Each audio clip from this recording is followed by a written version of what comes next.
जय हिंद दोस्तों, आशा करता हूं कि आप लोग रोजाना की तरह अच्छे होंगे। और आज के इस वीडियो में बात करेंगे दिमाग को लेकर। ठीक है, बड़ा ही इंटरेस्टिंग टॉपिक है। जब हम इस दिमाग को ध्यान से समझेंगे तो एक एक बात हमारी समझ में आ जाएगी। चाहे आप स्टूडेंट हो या फिर आप दिमाग के बारे में ऐसे ही जानकारी लेना चाह रहे हो तो आपके लिए वीडियो बेस्ट है। वीडियो को पूरा देखिएगा। ठीक है, जो इसके खास पॉइंट थे वो मैं पहले ही लिख दिया हूँ, तो आपको सब कुछ समझा दूंगा कि किस किस तरीके से इस खोपड़िया के अंदर काम होता है और इसको कितने भागों में डिवाइड किया गया है।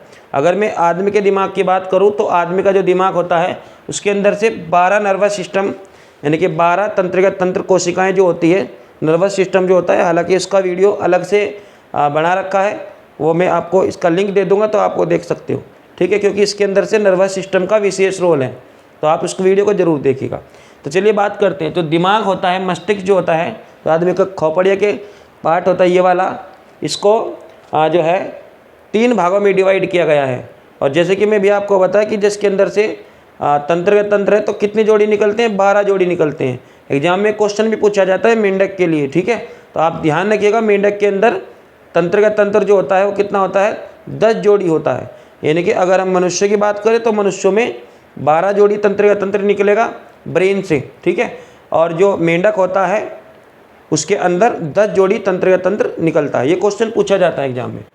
इसके बाद जो ब्रेन होता है, दिमाग जो होता है, इसको 3 भागों में डिवाइड किया गया है। अगर मस्तिष्क, मध्य मस्तिष्क, पश्च मस्तिष्क। ठीक है, एक एक को समझेंगे कि इनका क्या क्या कार्य है। ठीक है, तो प्रत्येक के कार्य को जानने की कोशिश करेंगे। ठीक है, तो सबसे पहले बात करेंगे अगर मस्तिष्क की। जो अगर मस्तिष्क होता है उसको भी फिर से 3 भागों में डिवाइड किया गया है, सेरिब्रम, थैलेमस और एक हाइपोथैलेमस। ठीक है, तो सेरिब्रम होता है उसको हम प्रेम मस्तिष्क भी कहते हैं। प्रेम मतलब जिसके अंदर प्यार मोहब्बत वाली बात आती है। ठीक है, नहीं जो जिसके अंदर प्रेम मस्तिष्क का मतलब है जिसमें घृणा की बात आती है। और ये हमारे दिमाग का सबसे बड़ा पार्ट होता है। कितना होता है, लगभग 66% के आसपास या 65% के आसपास ये पार्ट होता है दिमाग का।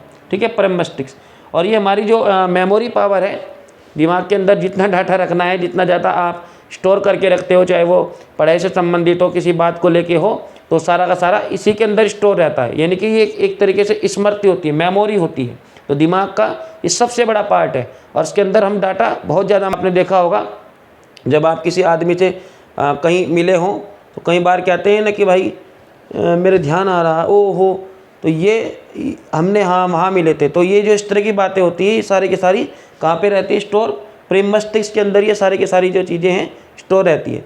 जानकारी के लिए हम जो सारा का सारा डाटा स्टोर करके रखते हैं वो इसमें रखते हैं। हालांकि कई बार टाइम के अकॉर्डिंग धीरे धीरे जो है ये एक तरीके से कहते हैं ना कि इसमें वायरस आ जाता है या एंटीवायरस, इसको अपडेट करना पड़ता है। यानी कि जिन लोगों के हम संपर्क में रहते हैं तो लगातार संपर्क जब बनाए रखते हैं तो वो अपडेट रहता है सिस्टम।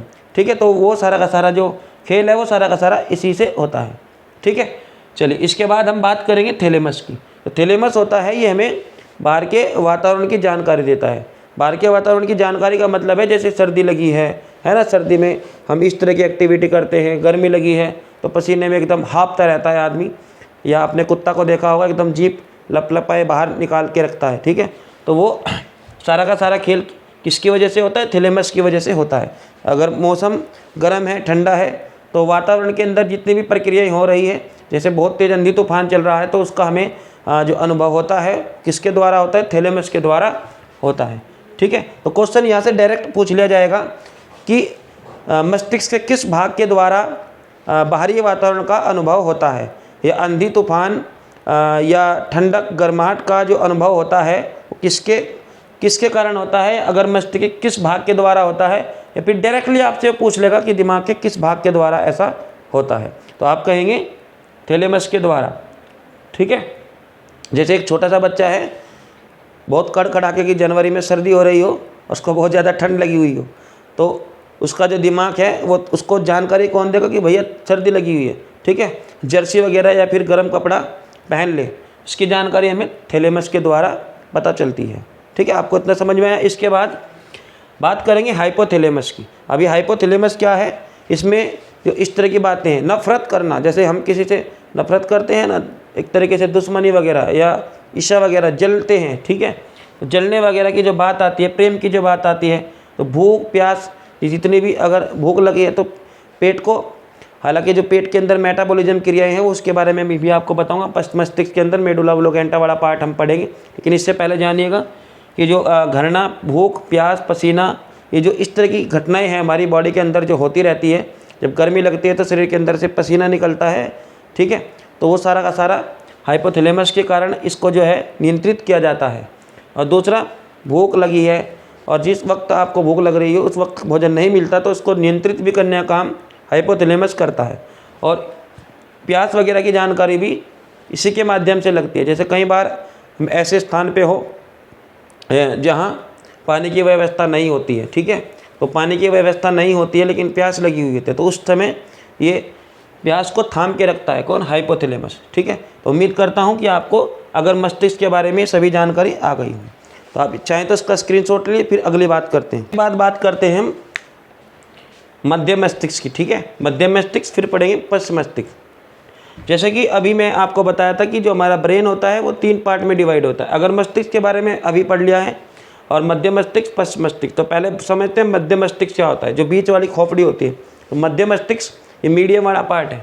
तो ये भी 2 भागों में डिवाइड किया गया है, कार्पोरा और सेरिबल, ठीक है। हालांकि सेरिब्रम और सेरिबेलम, कई बार से बच्चे लोग जो है ना कन्फ्यूज हो जाते हैं। सेरिबल और ये पश्च मस्तिष्क का भाग है सेरिबेलम, सेरिब्रम, सेरिबेलम और एक सेरिबल, ध्यान रखिएगा क्योंकि इनमें कई बार कन्फ्यूजन अक्सर हो जाता है। तो दिमाग के अलग अलग पार्ट से संबंधित है तीनों, क्या? एक तो सेरिब्रम, सेरिबेलम और एक सेरिबल, ये वाला। ये सेरिबल किसके अंदर है? मध्य मस्तिष्क के अंदर है। हालांकि पश्चिम मस्तिष्क के अंदर सेरिबेलम है, ठीक है। अब ये जो कार्पोरा है, ये कार्पोरा किससे संबंधित है? जो हमारी आँख की और जो कान के जो तंत्र के तंत्र जो इनको कनेक्ट करते हैं दिमाग के अंदर से, तो ये मध्य मस्तिष्क इस काम का जो है ध्यान रखता है कि जैसे आप आगे के और मुँह करके जा रहे हो और पीछे से कोई आवाज़ लगाता है, सारी की सारी चीज़ें कौन कंट्रोल करता है? ये करता है हमारा मध्य मस्तिष्क का पार्ट कार्पोरा, ठीक है। कई बार एग्जाम में क्वेश्चन सीधा सीधा पूछा जाता है कि जो हमारा मध्य मस्तिष्क का जो कार्य होता है निम्नलिखित में से कौन सा है? या ऐसे आपसे पूछ लेगा कि देखना और सुनना ये किस मस्तिष्क के अंतर्गत आएगा? तो ये मध्य मस्तिष्क के अंदर आएगा, ध्यान रखिएगा, ठीक है। इतना समझ में आया? चलिए इसके बाद बात करेंगे पश्च मस्तिष्क की। अभी जो पश्च मस्तिष्क होता है, पश्च मस्तिष्क का जो पहले वाला पार्ट है, कौन सा? सेरिबेलम, ठीक है। ये जो सेरिबेलम पार्ट है ये दूसरा सबसे बड़ा पार्ट होता है। अगर आपसे पहले पार्ट पूछा जाता है तो आप अगर मस्तिष्क का जो परम मस्तिष्क है वो सबसे बड़ा पार्ट, और अगर आपसे दूसरे नंबर का यानी कि सेकंड नंबर का सबसे बड़ा पार्ट एग्जाम में पूछा जाता है तो आप कहेंगे सेरिबेलम। ये हमारी पूरी बॉडी को कंट्रोल में रखता है, ठीक है। अब ये पूरी बॉडी को कैसे कंट्रोल में रखता है? जैसे कि मान लीजिए किसी आदमी ने एल्कोहल वगैरह या कोई नशे वगैरह की दवाई वगैरह खाई हो तो उसका दिमाग जो एक तरीके से उत्तेजित रहता है बहुत ज़्यादा, या वो कुछ भी बक देता है, जो भी उसके मन में आए उल्टा सीधा कुछ भी वो बोल रहा है। तो इस तरह की जो घटनाएं हैं वो सारी की सारी बॉडी के अंदर जो बैलेंस बनाने का जो काम है वो सारा का सारा सेरिबेलम के अंदर आता है, ठीक है। और ये जैसे कि मैं भी आपको बताया कि दूसरा सबसे बड़ा पार्ट है। अगर पहले पार्ट क्या आएगा तो परम मस्तिष्क, अगर भाग का परम मस्तिष्क, और अगर दूसरा सबसे बड़ा पूछा जाएगा तो आपका जवाब होगा सेरिबेलम। और ये पूरी बॉडी को एक तरीके से क्या करता है? बैलेंस करने का काम करता है, यानी कि संतुलन बनाने का काम करता है। मैं लिख दे रहा हूँ, संतुलन, संतुलन बनाना।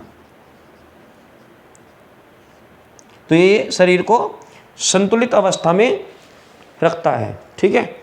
जैसे कि अगर मान लीजिए किसी भी तरह की कोई भी शरीर की घटना, शरीर के साथ कोई भी घटना होती है तो उसको कंट्रोल करने का काम कौन करता है? सेरिबेलम करता है। या फिर आप समझ सकते हो एक तरीके से शरीर को बैलेंस में रखता है। जैसे आप स्कूल में देखा होगा आपने कि सावधान की मुद्रा में एकदम सावधान हो जाएंगे, ठीक है।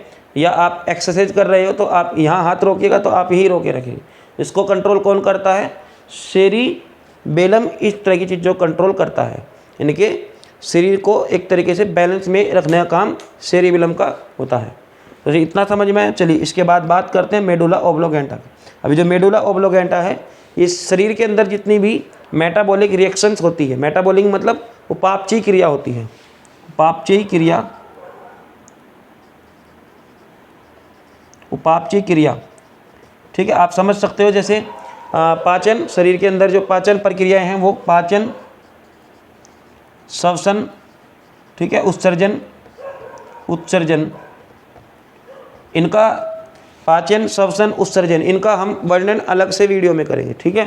तो फिलहाल आप इतना समझिए, जो मेडुला ओब्लोगेंटा है ये बॉडी के अंदर जितनी भी मेटाबॉलिज्म रिएक्शन होती है, सांस लेना, पाचन करना, पोषण, ये उत्सर्जन, तो ये सारी की सारी क्रियाएं मेडुला ओब्लोगेंटा जो है नियंत्रित करता है। जैसे आपने देखा हो कि हमने खाना खा लिया है और खाना पेट में चला गया। अब ऐसा थोड़ा ये कि पेट को जो है हम चाहेंगे कि भाई थोड़ी देर इस खाने को जो है आप इतने घंटे तक रोक के रखें, ऐसा थोड़ा ही होता है, ठीक है। ये भोजन जो है ये अपनी मर्जी से 3-4 घंटा जितना भी ये टाइम लेगा तो अपनी मर्जी से आगे बढ़ेगा, छोटी आंत में बड़ी आंत में अपनी मर्जी से जाएगा। लीवर में कितने जो इसके एंजाइम हार्मोन है वो कितनी मात्रा में इसको, ठीक है, सिक्रीट करने हैं, वो सारी की सारी प्रक्रियाएं कौन करता है भाई? मेडुला ओब्लोगेंटा करता है। ये ध्यान रखिएगा, बहुत इंपॉर्टेंट यहाँ से क्वेश्चन बनते हैं एग्जाम के लिए, चाहे आप किसी भी एग्जाम में बैठने वाले हों, जहाँ आपका बायोलॉजी का ये पार्ट आना है वहाँ पर इस तरह के क्वेश्चन आपसे ज़रूर पूछे जाने वाले हैं, ठीक है। तो मेडुला ओब्लोगेंटा जो है ये क्या काम करेगा? इस शरीर के अंदर पाचन का काम करेगा, ठीक है। जैसे आप सोए हुए हो, 8 घंटे बाद उठते तो पेट में भूख लगी हुई है, ये इस तरह की चीज़ें कौन करता है भाई? मेडुला ओब्लोगेंटा करता है, ध्यान रखिएगा, ठीक है। पाचन करना, श्वसन, जैसे हम सोए हुए हैं तो सांस फिर भी जा रहा है, ठीक है, हार्ट फिर भी काम कर रहा है, ठीक है। और ऑक्सीजन का, कार्बन डाइऑक्साइड का आदान प्रदान, इनका आवागमन, प्रस्थान फिर से ऑटोमेटिकली लगा हुआ होता है। तो सारी की सारी प्रक्रियाएं जो हैं मेडुला ओब्लोगेंटा के द्वारा कंप्लीट होती है। वहीं अगर मैं बात करूं जो उत्सर्जन तंत्र है वो भी सारा का सारा मेडुला ओब्लोगेंटा के द्वारा ही कंट्रोल होता है। कैसे होता है ज़रा समझिएगा। जैसे मान लीजिए पेशाब आया हुआ है या वॉशरूम जाना है, तो बहुत तेज़ कहते हैं ना कि पेशाब लगा हुआ है या किसी भी तरह की कोई प्रक्रिया, वॉशरूम जाना है, तो वहाँ पर इसको हमारा दिमाग का कौन सा पार्ट? मेडुला ओब्लोगेंटा जो है कंट्रोल करता है, ठीक है। तो आप चाहे तो इसका, तो दोस्तों उम्मीद करता हूँ कि आपको मेरे द्वारा दिमाग के बारे में छोटी सी जो जानकारी दी गई है वो अच्छी लगी होगी। बहुत जल्दी मुलाकात होगी एक नई टॉपिक के साथ, बहुत ही ज़्यादा इंटरेस्टिंग टॉपिक मैं आपके लिए जो है इस बार लेकर आने वाला हूँ। तो वीडियो को ज़रूर शेयर कीजिए और अगर आपको वीडियो जो है मेरा कैसा लगा ये मुझे ज़रूर कमेंट करके बताइए।